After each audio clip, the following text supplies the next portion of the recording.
नमस्कार दोस्तों, स्वागत है आपका हमारे चैनल साहित्य सुधा पर। 4 और 5 जुलाई को हरियाणा शिक्षक पात्रता परीक्षा यानी एचटेट आयोजित की गई थी। परीक्षा के बाद सोशल मीडिया पर कई अभ्यर्थियों ने अपनी नाराजगी जताई। कुछ अभ्यर्थियों का कहना था कि प्रश्न पत्र में कई प्रश्न गलत थे। कुछ ने परीक्षा की सीरीज और प्रश्न पत्र के स्वरूप को लेकर भी सवाल उठाए। कई परीक्षार्थियों ने मांग की कि इन शिकायतों की निष्पक्ष जांच होनी चाहिए। तो इसी बीच हरियाणा के पूर्व मुख्यमंत्री भूपेंद्र सिंह हुड्डा जी ने सरकार पर सवाल उठाए। उनका कहना था कि यदि परीक्षा में गंभीर अनियमितताएं हुई हैं तो सरकार को इसकी निष्पक्ष जांच करनी चाहिए और अभ्यर्थियों के हितों की रक्षा करनी चाहिए।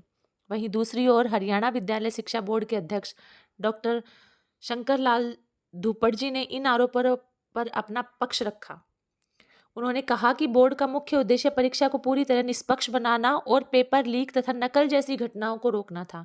इसी उद्देश्य से कुछ नई व्यवस्थाएं लागू की गई ताकि परीक्षा की सुरक्षा मजबूत बनी रहे। हम दोनों के बयान इस वीडियो में सुनने वाले हैं। टेट का एग्ज़ाम हुआ है, स्टेट टीचर्स एलिजिबिलिटी टेस्ट, उसमें बड़ा भारी घपला हुआ है। हर एग्ज़ाम में करते हैं, पेपर लीक करेंगे, तो स्टेट का पता नहीं।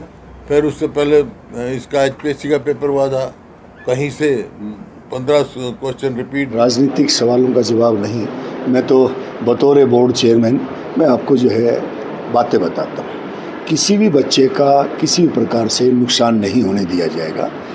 पूरी तरह से निष्पक्ष तरीके से, पारदर्शी तरीके से, सुरक्षित तरीके से हमने जो काम करवाया है उसको अंजाम तक पहुंचाएंगे। मेरे सामने सबसे बड़ी चुनौती थी, जब मैं मुझे बोर्ड के चेयरमैन के नाते से मुझे जिम्मेवारी दी गई, तो मेरे सामने जो है बड़ी चुनौती यही थी कि मैं जो बोर्ड की जो स्टेट जो परीक्षा है, जो वन ऑफ द प्रेस्टिजियस परीक्षा है अपने हिंदुस्तान की, तो उसमें किसी प्रकार से हम सफल हो। सबसे बड़ी चुनौती जो है आपने देखा पिछले दिनों में, चाहे हमारे जो है चारों जो भी राज्य हैं उनमें बार बार यही आ रहा था कि परीक्षा जो है वो प्रश्न पत्र लीक हो गया। हमारे सामने सबसे बड़ी जो चुनौती थी वो प्रश्न पत्र लीक को रोकना था।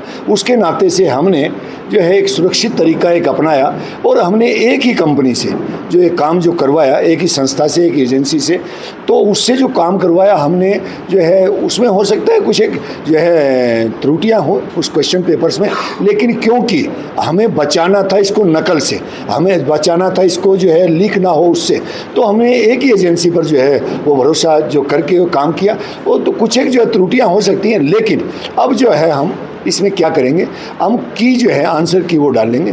जो बच्चे जो है इसमें जो भी उनकी क्यूरीज है, जो भी उनके ऑब्जेक्शंस है वो फाइल करें।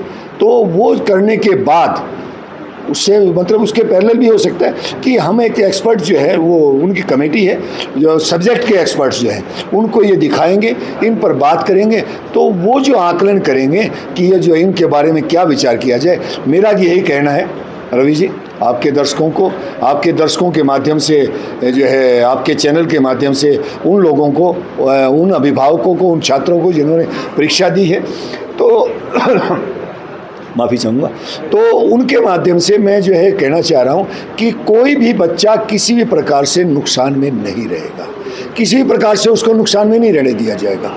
उस बच्चे ने जो परिश्रम किया है, जो उसने मेहनत की। दोस्तों, अब दोनों पक्षों की बात सुनने के बाद सबसे बड़ा सवाल यही है कि एचटेट रद्द होगा या नहीं।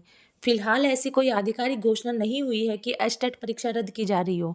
यदि बोर्ड को प्राप्त आपत्तियों और शिकायतों की जांच में कोई गंभीर तथ्य सामने आते हैं तभी आगे कोई निर्णय लिया जा सकता है।